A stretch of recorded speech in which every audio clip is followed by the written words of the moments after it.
Radio Kosova. Stetoskop. Emision për shëndetësi.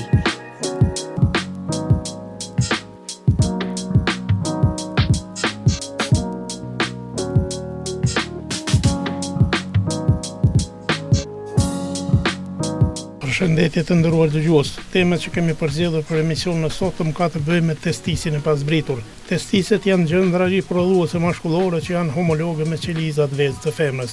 Funksioni kryesor i tyre është të prodhojnë sperm dhe androgjene, kryesisht testosterone. Kriptokrizmi ose testisi pasbritur është një problem i shpeshtë të fëmijë të gjinisë mashkullore. Ai haset në 3% të fëmijëve matur, duke zbritur në 1% në djemt me moshë 1 vjeçare. Rreth 30% të prematurëve meshkuj do të kenë një testis të pasbritur. Faktorët predispozues i kësaj dukurie janë prematuriteti, pesha e ulët e lindjes, binjakët dhe ekspozimi nënës në ekstrogene gjatë 3 mujorit të parë të shtatzanisë. Kriptokrizmi zakonisht diagnostifikohet gjatë ekzaminimit të porsalindurit. Njohja e kësaj gjendje, identifikimi i anomalive shoqëruese, vlerësimi i duhur diagnostik dhe intervenimi kirurgjik me kohë janë shkallë e rëndësishme në parandalimin e pasojave. Edhe pse kanë kaluar më shumë se 100 vite të kërkimeve dhe hulumtimeve, shumë aspekte të kriptokrizmit nuk janë mirë të definuara dhe ngelin të diskutueshme. Kriptokrizmi i patrajtuar qartazi ka ndikim të dëmshëm në testis gjatë tërkohës. Pra tema e këtij emisioni do të jetë testisi pasbritur, ndërsa bashkëbisedues në këtë temë do ta kemi doktor Sali Greqevcin, kirurg i fëmijëve. Doktor Greqevci, mirë se erdhët në emisionin Stetoskop. Faleminderit shumë për ftesën, mirë se ju gjejmë, ju përshëndesim edhe faleminderit për ftesën e njëherë.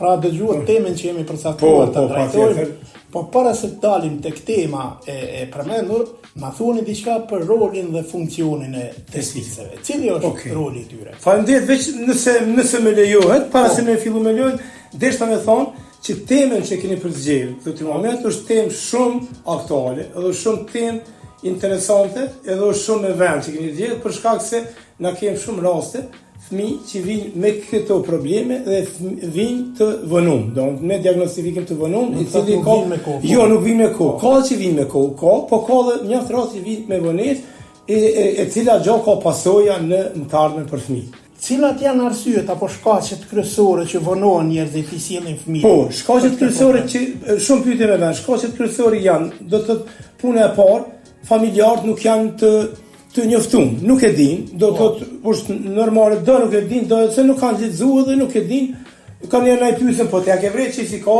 shkaku tjetër është pediatra. Ka ndaj dhimbje. Jo, s'ka, kjo asnjë ankesë nuk ka, vetëm se e sheh se zakonisht kriptorizmi diagnostikohet kur lind fëmia. E sheh për shkak shumë thjesht që nuk e ka një testis ose 2, nuk e ka testisin vend. Edhe tash tjetër arsye është që na kena pas edhe ligjërata me pediatrat në krejt Kosovën që janë disa pediatra që i vanojnë fëmijë. Janë se për shembull na i thojmë familjarët, se si ke pru ma herët, thotë doktor që ku kam raportet, më ka këshyrë pediatri, më ka thonë, i bjen vetë, i zbret vetë, domethënë. Që nuk gabim, se domethënë, ajo nuk është që problemi kryesor është te pediatri që duhet me referu fëmijë, me thonë prindit, me çu fëmijë te kirurgu, po specialisti kirurg i fëmijëve. Te na, në mënyrë mas lindjes, mas disa kohë. Do të thotë në muajin e parë se 2 deri në muajin e tretë më shumë duhet me çu. Atëherë po fillojmë pro testiset, rolin e testisave, se për me fol për kriptorizmin do të më fol më së çka janë testiset. Testiset janë gjëndra të cilat tajojnë, gjëndra seksuale të cilat mashkullore të cilat tajojnë, do të thotë prodhimin e që shërbejnë mas pari, por i kanë 2 funksione testisit mas pari thonë. E kanë funksione për prodhimin e qelizave seksuale mashkullore ose spermatozoidëve, se atë kanë shumë rëndësi për çata që kretenca është që i bën dhëm aty në qeliza, edhe janë plus gjëndra me tajim të mbrëmshëm, do të thotë që tajojnë hormone seksuale mashkullore, që janë donë si testosteroni, që janë donë esenciale për mashkull, për gjinën mashkullore.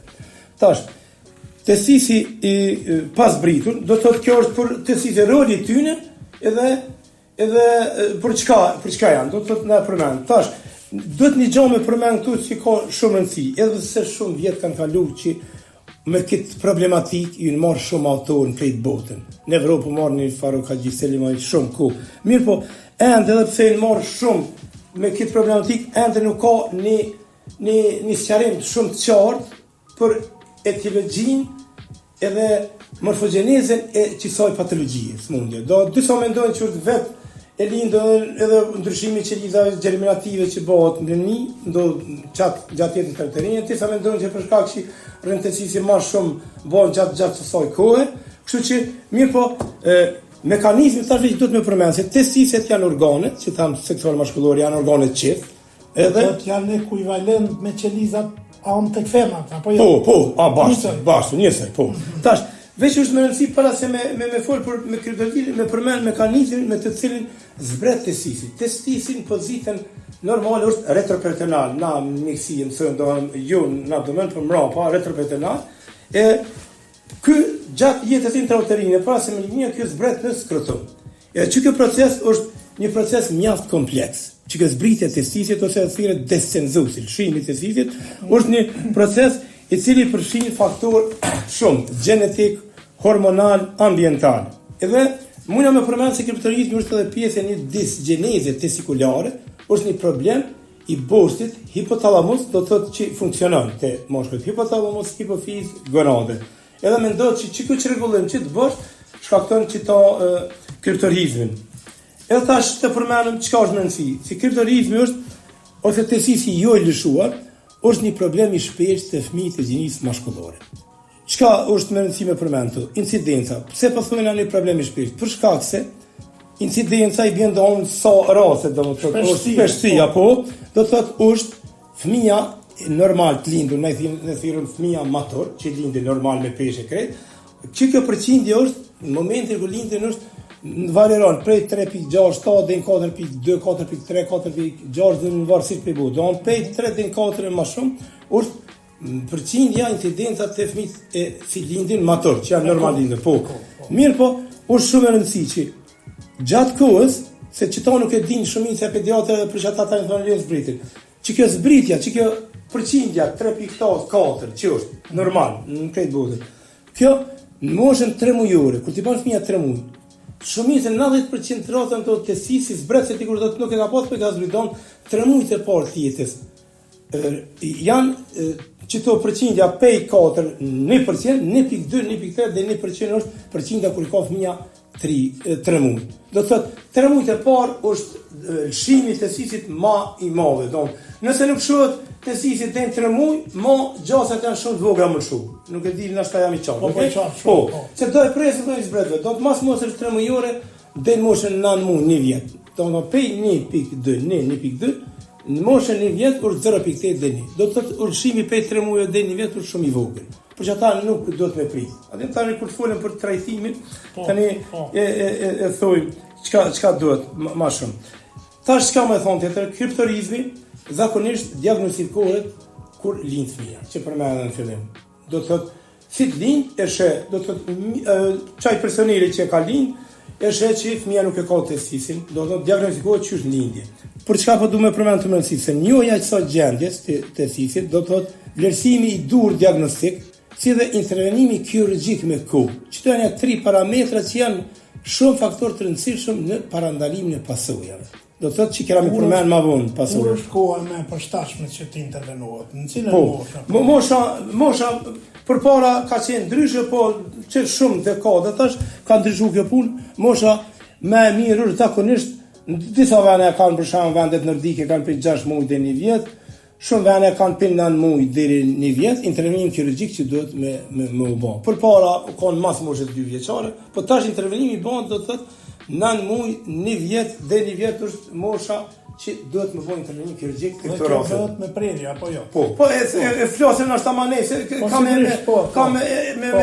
shpjegu ende për këto klasifikime se është më rëndësi. Edhe për çata që përmendën thonë që nuk zbret mas moshës 3 muaj deri 1 vjet, por çata është më rëndësi shumë se mbikëqyrja ose observimi nuk preferohet mbi moshën 6 muaj 1 vjet. Do të thotë jo me përcjell, me mbikëqyrje observimi, këta thonë në ndër observimi, do nuk preferohet mas saj moshe. Tash, te incidenca kur e përmendëm por incidencën është mirë me thonë, te incidenca që te fëmia prematur, ato se tham. Do të kjo te fëmia lindur normal që thash matur. Te fëmia prematur i bën që lindur para kohë. parafushon. Te fëmia prematur, incidenca e retenës testisit e kriptorit është deri në 30%. Këtu 4% atë 30%. Për shkak se janë të faktorë tjerë që ndikojnë te fëmia prematur. Tash, çfarë janë çata faktorë që i kontribuojnë që fëmia me pas një testisin palëshur 1 ose 2. Qëta faktorë predisponizues janë, do të thotë, është 1, premariteti. Prematur do të i lindur para kohë, 1. E dyta është pesha e ulët e lindjes, e treta është faktor fëmia binjak. Si dhe një faktor shumë i rëndësishëm që është zakonisht në dekadën e fundit dhe më lart, që është ekspozimi i nanës gjatë shtatzanisë, 3 muajin e parë, sidomos shtatzanisë, me hormone estrogen, faktori jashtëm, në thirrën mental, që tash është në rritje, edhe na nuk kemi shënime të sakta sa se s'ka ndonjë statistikë, mirë po është në rritje. Do të thotë për shkak se tash është që një dekada 2 janë që është këto infertilimi in vitro, edhe përdorimi i shumtë i hormoneve estrogene, e qëto janë faktorë që ndikojnë tek fëmia me rritje incidente që këtu tekstit po. Faktori gjenetik ndikon? Po, faktori gjenetik po, në fillim e përmena. Do të thotë që tekstit palëshuar është një problem kompleks që ndikojnë faktori gjenetik i parë, faktori gjenetik, faktori ambientit që ndikojnë në çdo gjendje. Tash mas kësaj vjen klasifikimi. Klasifikimi është më i rëndësishëm të më përmend për klasifikimin se klasifikimi do të kur vrin mas pari mjeku, specialist do të thotë ekzaminimi fizikal fizik i fëmisë, kur ekzaminon e shet që nuk e ka testisin, a preket a nuk preket, na e thirrëm testisi palpabil ose i prekshëm dhe jo palpabil që nuk preket. Zakonisht testisat jo palpabil ose që nuk preket janë me incident 20%, mund të më kanë deri 30, edhe ata mund me qenë intraabdominal i bjen mbar në lart, edhe ka raste kur në thirrëm agjenez mungon fare. Ka edhe raste tjera që mund të më kanë testisi do të thotë ektopik i bjen jo në vendin e zakonshëm, jo në rrugën e normale, po e ka devijuar rrugën normale. Çfarë është ektopik? Po përmendet që edhe mund të mungoj fare. Po, edhe mund të mungoj fare. Kjo është gjatë jetës intrauterine në aksident vaskular, na thirrëm. Vaskular do të s'ka mungesë çrregullim dhe nuk zhvillohet fare. E tash na kemë folur për çito do mund koha e fundit që është përparimi për ta testisi sidomos intraabdominal. Doktor, a ndodh testisi i pasvritur vetëm në njërin testis apo mund ndodh njëjtën kohë tek tjetri? Bravo. Shumë pyetje më mend, për shkak se nuk e përmendon se kesh të përmend më vonë që thash mund të bëj një ndjon. Testisi bilateral. Do të thotë testisi bilateral është me përqindje 10%. Zakonisht në 2 anë. Në shumicën e rasteve, mund të konë 10 deri në 20, por në shumicën e rasteve është një anë. Mirë po, ato predominojnë ana djathta, po në 2 anë bilateral mundet me qenë. Kënë raste, do të thotë kur dikon prej 10% deri në 20% është bilateral testi. Unë desha edhe pak flasim edhe për diagnostifikimin. Po. Pak se vrejet ajo kur kemi testis pasvritur. Gjatë lindjes. Ka nevojë të bëhet ndonjë hulumtim tjetër apo? Bravo. Nëse po, çka duhet? Po, patjetër që duhet më bëj. Tash zakonisht mas ekzaminimit fizikal me dosje, të shehur pa valverior pa vetë, metoda tjera diagnostikuese janë ultrazoni, që preferohet më bëj. Ultrazoni i në regionit inguinal, fokal, bëhet. Edhe kurse te testiset intraabdominal, më në bark, përpara bëu më shumë rezonanca. Po tash që një dekada më shumë, është metoda kryesore është me laparoskopi. Sigurisht keni dëgjuar. Kjo është laparoskopia është metodë edhe diagnostike edhe terapeutike. Diagnostike e shet testisin në abdomen kurth, bark, edhe në njëjtën kohë e liron për aty elemente edhe zbret në skotomosh, edhe diagnostike edhe terapeutike. A bëhet tek ne edhe kjo me laparoskop? Po, kjo shumë pyetje më për shkak se përpara nuk u bote ne. Po ti sa më thonë i ka një 70 vjet që i bëhet të na me laparoskopi që ky intervenim. Në botë u bë edhe më herët, mirë po të na vonë kena filluar me laparoskopi, mirë po që një 5-6 vite më shumë, 6-7 vite ka që e bën këtë metodën dhe ne me laparoskopi. Cila preferohet më shpesh? Preferohet metoda laparoskopike apo preferohet ajo me prerje? Po, metoda me prerje bëhet të testisit palpabil që janë kanali inguinal, edhe pse ajo mund të më bëhet edhe me laparoskop. Po kupton? Mirë po, në shumicën e rasteve bëhet me prerje, me incizion, me një prerje edhe zbretësit. Kurse metoda me laparoskop bëhet edhe kjo Testiset që janë palpabil, edhe kjo bëhet me laparoskop. Mirë po, testiset intraabdominal, vetëm me metodë me laparoskopi nyshe nuk bëhen, se s'ka mundësi. Nuk dia po kupton se me prerjes bëhet, s'ka mundësi, me laparoskopi ajo bëhet. Doktor është ditur se pas diagnostifikimit vije faza tjetër që është tepër e rëndësishme, është trajtimi. Ju përmendet pak a shumë atje si bëhet. Po, jo është shumë e rëndësishme kjo, po. A duhet me patjetër të bëhet intervenim kirurgjik apo ka mundësi që të bëhet trajtimi edhe me medikamente? Shumë e vërtetë. Sikur çdo çrregullim, çdo smundje tjetër ka alternative, ka edhe metoda konservative që vjen me borra, edhe metoda kirurgjike. Tash, është shumë rëndësi por se kjo është një çrregullim i veçantë, thashë i shpirtit të fëmijë. Trajtimi te kriptorizmi është dy lloj. Është trajtimi hormonal, do të thotë edhe trajtimi kirurgjik. Trajtimi hormonal bëhet në janë dy mënyra të trajtimit hormonal. Cilat janë ato? Janë me HCG ose Human Chorionic Gonadotropin. Është me rëndësi me cek se ky hormon stimulon prodhimin e steroide gonatale që e stimulon qelizat e llajdikut. Edhe është shumë rëndësi me potencu këto se kjo metodë në Amerikë, sipas Akademisë Amerikane të Urologjit, kjo amerikanët e bojnë veç qitë metodë. Do të tregova janë dy metoda në trajtim hormonal, që kjo me Human Chorionic Gonadotropin HCG në përmend, që thamë stimulon prodhimin e qelizave steroid llajdikut. Tash çysh bëhet kjo? Kjo zakonisht në shumicën e vendeve bëhet doza, çysh japet terapia. Japet 100 njësi internacionale për kilogram peshë të fëmisë.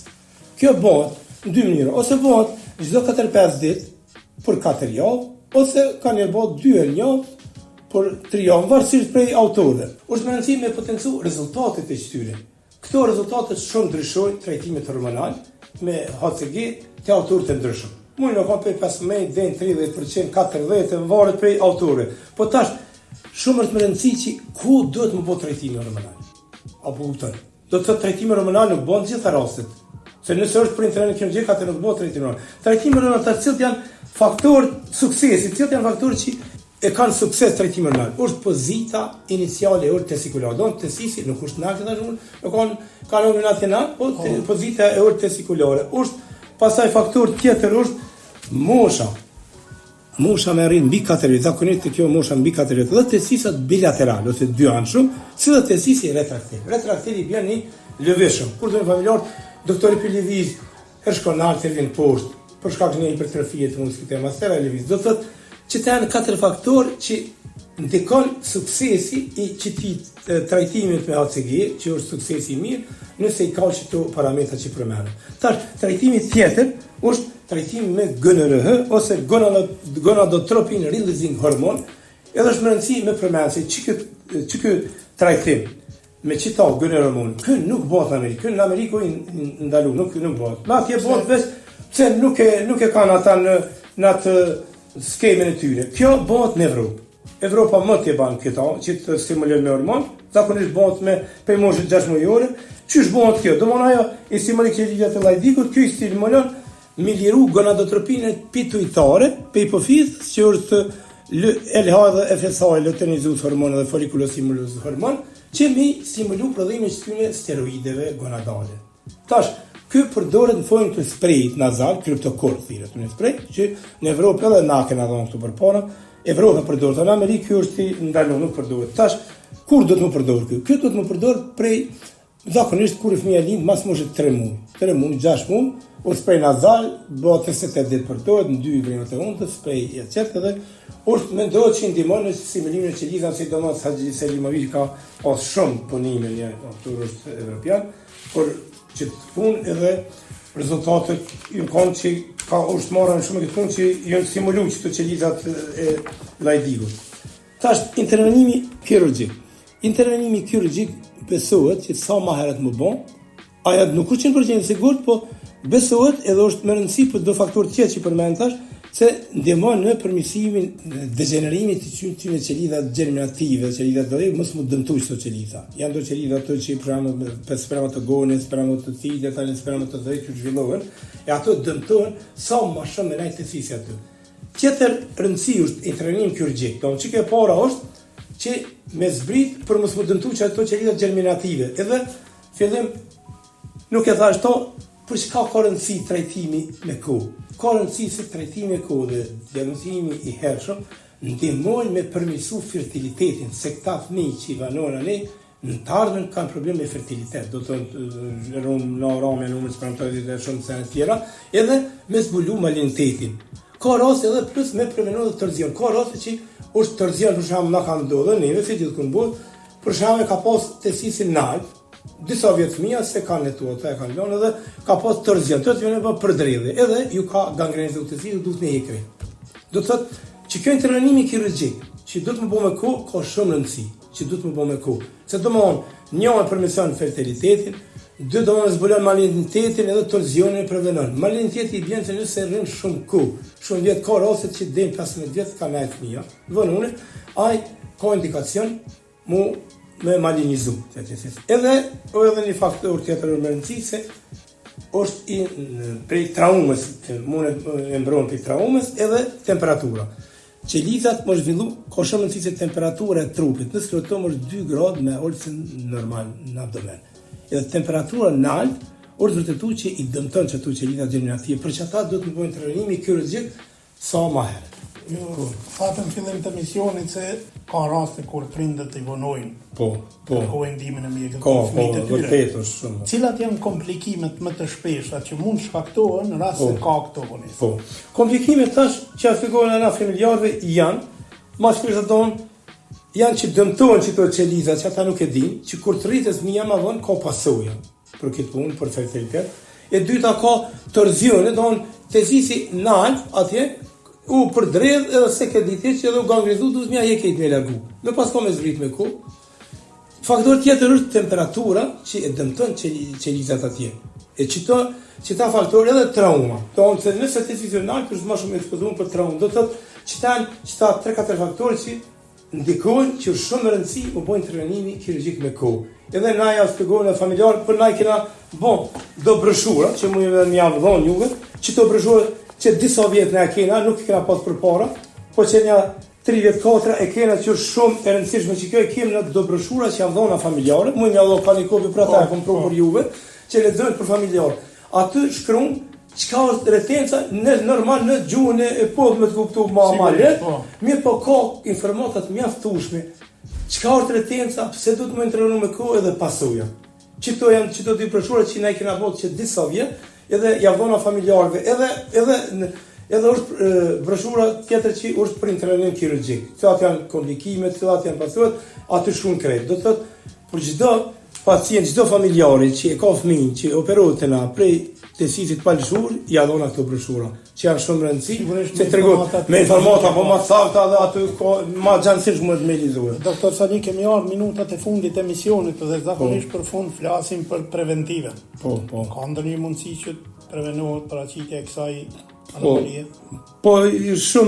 Shumë me vend pyetje është pak problem për preventim, se thashë në fillim është në rritje kjo, zakonisht preventiva por me ndalu këta është problem, se tje patogjeneza që thash është e komplikuar, do janë disa teori që bëhen, edhe kohëve të fundit do të thotë një faktor të rëndësi që kohëve të fundit pak u rrit kjo incident, për shkak se për kohëve të fundit janë do të thonë nënat gjatë shtatërnisë, të mujeve në pasë të mos, përdoren shumë preparate, estrogjene, hormonale, që ndikojnë negativisht në këta.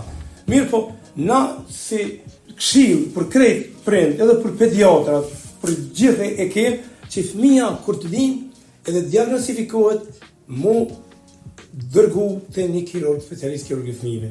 Edhe kësha bënë një apel, edhe të prind, edhe të mjek familjar, edhe të mjek familjar së më rëndësi, edhe të pediatrat, se kemë mjaft raste që na i dërgojnë me vënis. Ka raste 3-4 vjetë i dërgojnë, i ka dhënë terapi hormonale vetë pediatri. Ata kanë një qëllim të keq. Jo qëllim të keq. Se po zbret vetë. Po zbret vetë. Në fillim shumë mirë e potencuam na që ton deri 3 muaj zbret don 90% që ka jetë me drit. Ma vonë nuk preferohet me observu me përcjell. Për ata është një këshill për gjithë edhe prind që vren që nuk e kanë testisin fëmijën 1 ose 2, me udhëzu te kirurgu i fëmijëve, me pru specialisti i kryqëzimit edhe një këshill shumë e rëndësishme për mjek familjarë, pediatra, se kontakti i parë i familjarë është me pediatrën, me fëmijën, po sa një çon aty, edhe shumë është me rëndësi që kjo me potencu që pediatrat, mjek familjarë, kur e shohin që nuk ka, që mungon një intensiv me orientu të na. Ajo mjaftoni, ka një mund mjaft, me orientu. Jo më marë se fatkeqësisht një pjesë me merren vetë me trajtim, vetë. Thot ka ledu që është mirë, për ata duhet se sikur në çdo vend bote duhet të mjeku që më i specializuar. A ka që merren edhe vetë me këtë problematikë, edhe kur nuk kanë sukses, na kem pas raste, thotë shko tash te kirurgu. Sigurisht ato. Po, atëherë është vonë. Doktor Sali Graqesi, nëse nuk keni asgjë për të shtuar, unë ju falenderoj shumë që ishit pjesë e emisionit Stetoskop. Faleminderit shumë. Ju falenderoj gjithashtu juve për këtë temë shumë e rëndësishme dhe shumë aktuale që është, edhe unë besoj që kjo temë ka një ndihmu shumë edhe prindve, edhe mjekëve që merren me këtë punë, edhe me ardhmë me kohë, prind, edhe një herë ju falenderoj për kohën që keni gjetë, për me ardhë, se kjo është një temë që është për një interes për të gjithë. Edhe faleminderit edhe një herë, faleminderit shumë. Faleminderit, të nderuar dëgjues, me kaq që kemi përfunduar emisionin e sotëm. Faleminderit për vëmendje dhe vazhdoni të qëndroni edhe me tutje në valët e programit tonë.